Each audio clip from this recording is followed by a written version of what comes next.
Hey guys, this is DC Lesh, and today I have a really super duper exciting unboxing from eBay.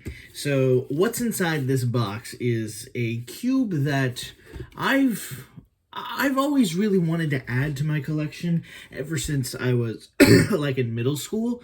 I would see this cube on like Cube for You and stuff like that, and the old cube stores. But I could never get it because I was a middle schooler and I had no money. Now I'm a big bad adult and I have money. But the problem is, even though I have the money to buy it now, it's a cube that I see so rarely. No stores sell it anymore. So the only way that you're really going to get it is if somebody decides to sell one on eBay. But luckily for me, somebody did. Now I had to bid on it, but nobody else was really looking at it. So I just went ahead and bid on it, and I won, and now here it is. So with all that out of the way, let's go ahead and open it up, and I can show you exactly what it is. The pop filter is in the way. There we go. Okay, so what should be in here is a Rubik's Studio Cube. Now, it is entirely possible that I got scammed, and in which case this video will not be going up on YouTube. There are two things that I'm worried about. For one thing, it could not be a genuine Studio Cube.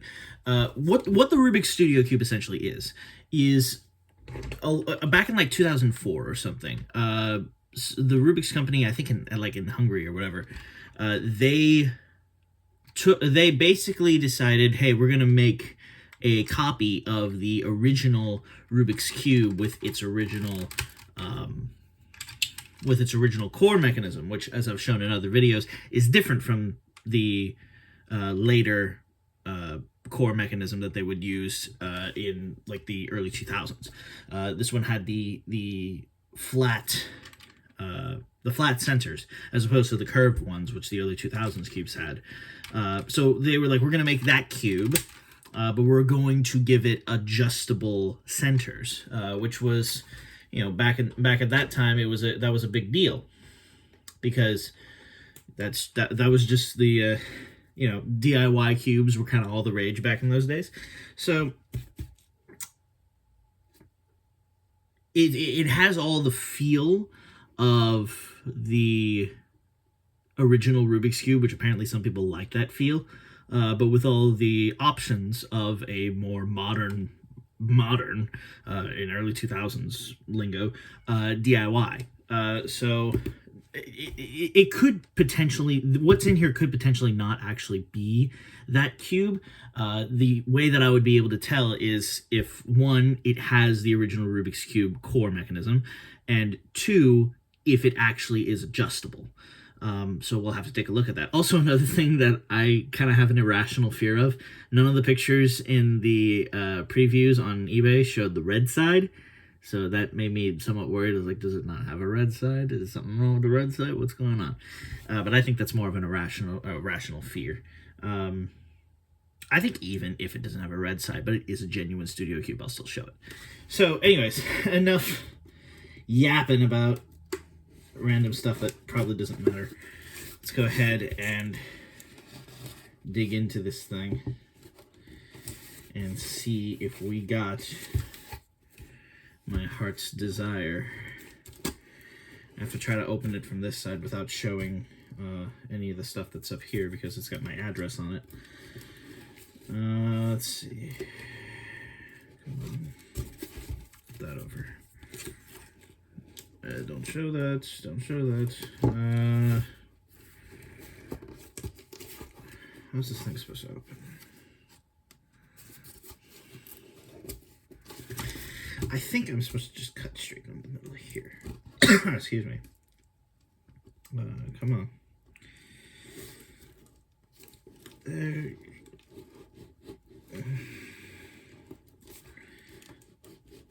Am I cutting into the box? How do I open this thing?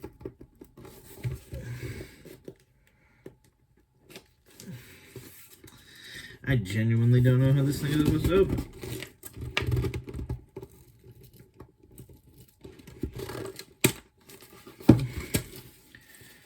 Wait, does it open at the bottom? What does it do? I'm trying to make this video in such a way that I don't have to edit it. I just want it to be a one-take video. But this is getting ridiculous.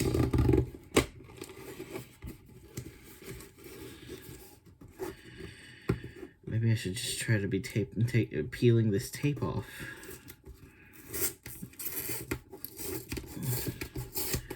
Which is not that difficult. Okay, yeah, actually, that does something. Okay, there we go.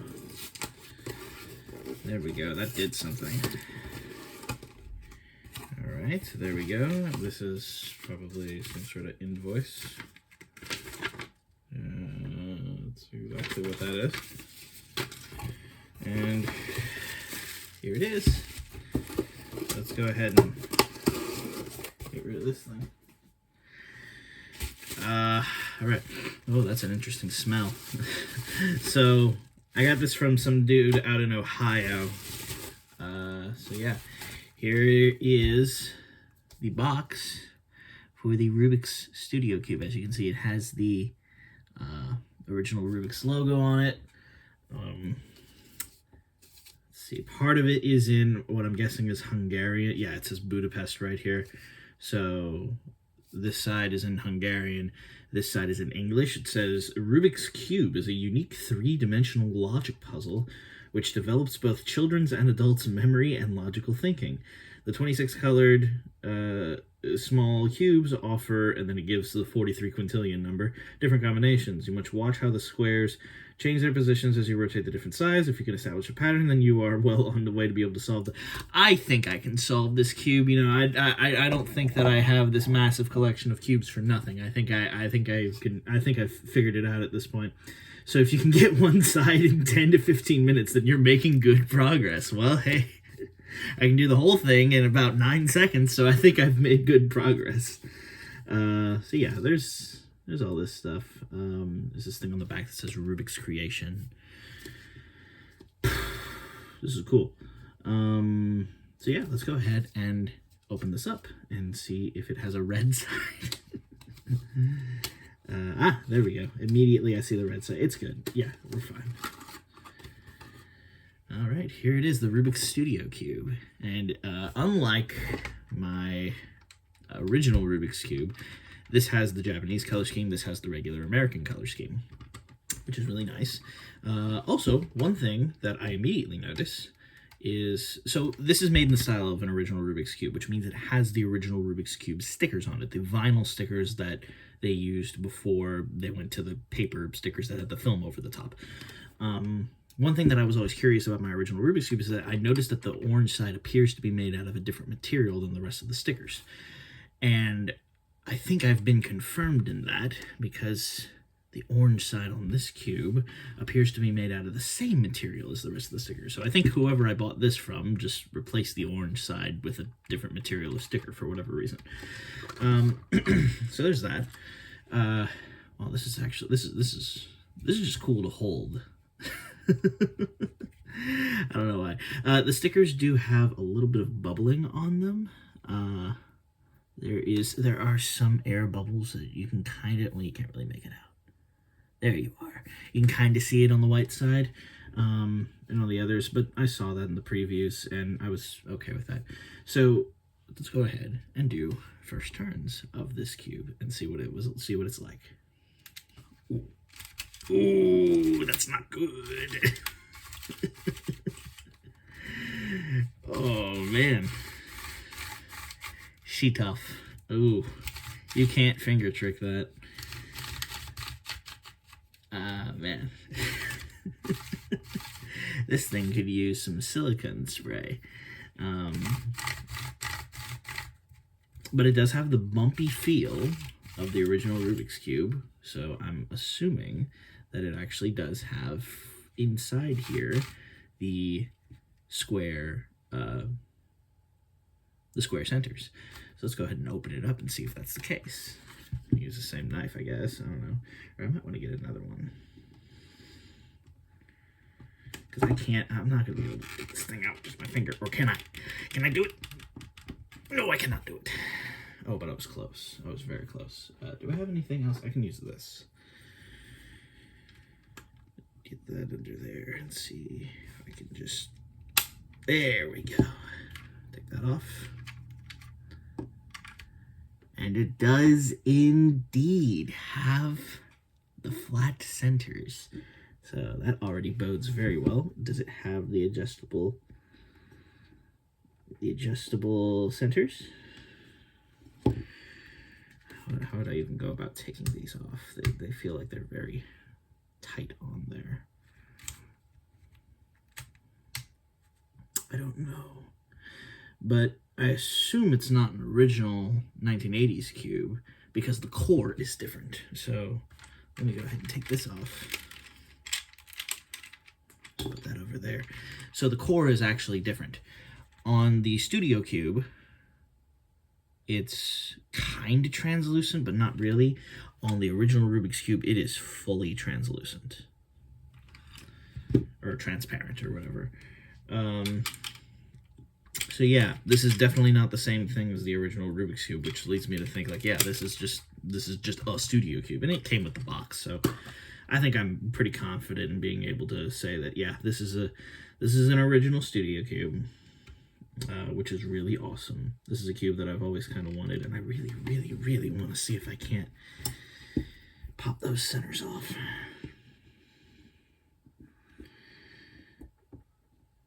Come on. I don't know how I'm going to be able to do that.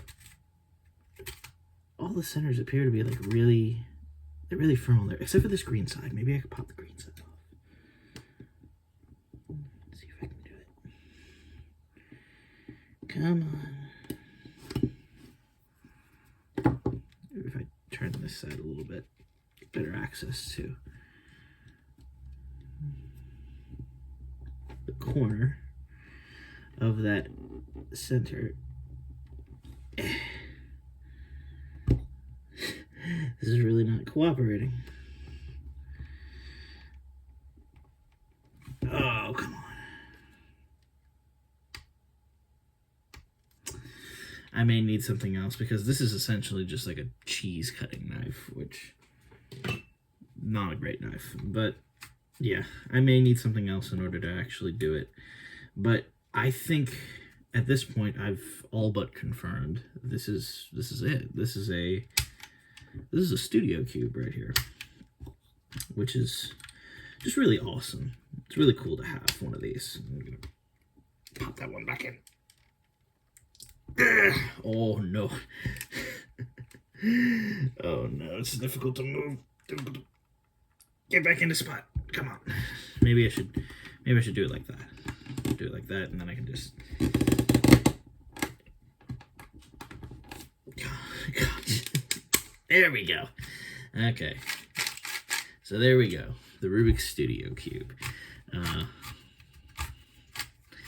You know, I imagine this is probably what an original Rubik's Cube just felt like, which I've long forgotten what that's like because I lubricated this thing with silicone like immediately after I got it, and it's really loose now. So I don't really remember exactly what an original 80s cube feels like. I imagine it was something like this.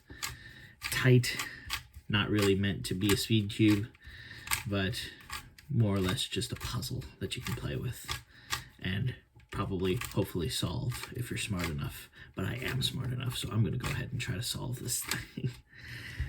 So there we go. And I do like that it has the American color scheme now. Let's see. Okay.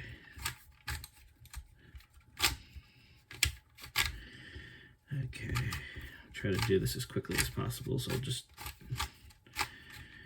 use CFOP. I straight up cannot use any finger tricks whatsoever. It's too tight to do that. I don't really want to put modern lubes in it either, because I feel like that would be ruining the spirit of this thing. Maybe I should just go and buy an old bottle of CRC spray and put it in this thing. Or maybe it would ruin it like it did my original Rubik's Cube. I don't know. But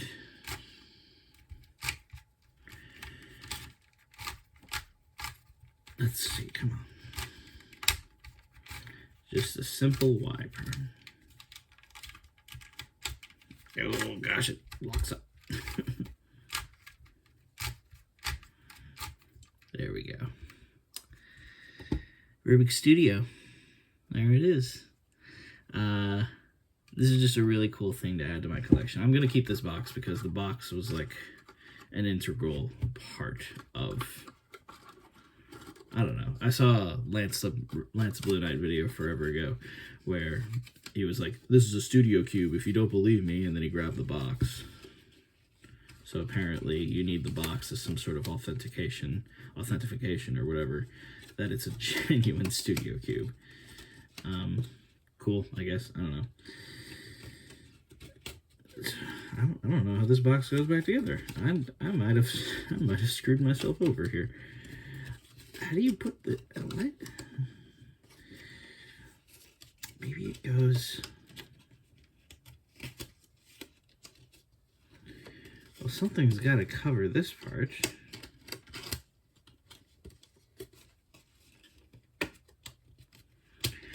Oh, there we go. No, there we don't go. What? Put that under there. There we are. Okay, it's a little complicated. But I got it. All right, that's it. That's my unboxing, and I suppose reboxing and trying out of the Rubik's Studio Cube. It's really cool that I have this now. So yeah, that's the end of this video. Thank you guys for watching. Hopefully you enjoyed it. Please come back next time for another video for you from me. And this is DC Lesh saying goodbye.